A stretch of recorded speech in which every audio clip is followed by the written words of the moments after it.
Good morning, everyone. I'm Izanagi, and these are the top 5 plays from this week's Infinity Gaming B-Team Open. Starting us off at number 5, Barry Sanders teaches Al Kaiser 2 pylons are better than 1. An odd start to a PvP, and I guess not too odd, as he has forced Al Kaiser to pull some probes over here, and Barry Sanders is going to do the standard, how do I beat PvP? Well, minerals. I hear minerals are good. Barry Sanders smoking down a probe of his own there. And he gets a kill. First blood indeed. And starting a gateway on the high ground. That's pretty screwed up. And a cannon to back up the cannon on the low ground. Also screwed up. That's the correct response to this. Even cannon rushing back to him as far as in his own base is a brilliant strategy. In your own base, I'm sorry. And that's a good game from Al Kaiser.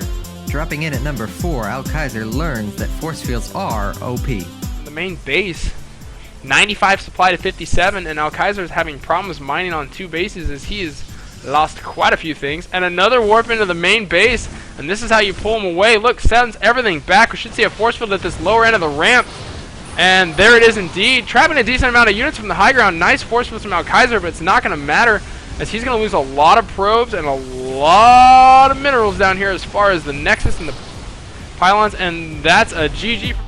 At number 3, Newbie sends Excalibur back to the Stone Ages with some sweet target firing. We have a big push of roaches right at the front of the base. Wow. Smoke down that. War Prism's still doing the runaround over there. And he's walking in, going for that Cyber Core like a lot of good Zergies do. Oh no! Probes are going to escape. How many of you built a second Cyber Core? Because not a lot of you. I'll tell you what, we'll be doing that a lot in the Heart of the Swarm, I'll say that.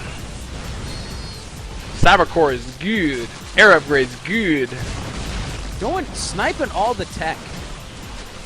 I'm for that. I agree with that. Very smart. Oh, gonna get the Robo facility as well. Or the Robo Bay. Coming in at number 2, Newbie's Mutalisk will haunt Barry Sanders for years to come after this one. He does have it available, but he does not have the food available. He sees him coming, pulls his probes. There is no warp in available. He just doesn't have the pylons. There it comes. This Protoss player trying his best to react, deal with this harassment. And this just isn't nice. Just isn't nice. Better micro. God, those mutants just will not let up. Here they come again. More probes killed. Let's take a look at the workers killed here. Just home, not knowing what's going on. Having to make it through that maze. Oh. Oh my god. Workers killed.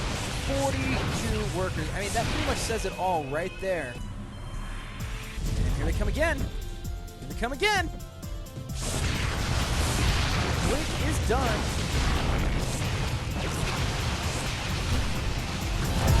And finally at number 1, Excalibur shows Warbandit why Immortals always beat roaches. But this is a ton of roaches. One cannon is not enough. He will need some key force fields here to force a bad engagement for the roaches to make him come back, and we'll see how he reacts to this warping in. He actually blocks himself with the Stalkers. Immortals can't get the shots off, and a couple good force fields trapping some roaches is going to do a decent amount of damage, but not at the expense of a couple pylons, which really sets him back. The cannon is not firing. The 3 Immortals are there, and he's going to turn this around, as Warbandit is not going to be able to make this effective. Immortals are very good against roaches, pulling them back while he can. Third base goes down uncontested for Excalibur, and there is no third from our Zergy buddy, as he was busy microing that battle. Alright, that's going to do it for this episode of Top 5 Plays. And remember, if you think you have a Top 5 play from an Infinity Gaming event, send it to infgamingtop5@gmail.com and you might see yourself at number 1. I'm Izanagi, and I'll see you next time on Top 5 Plays.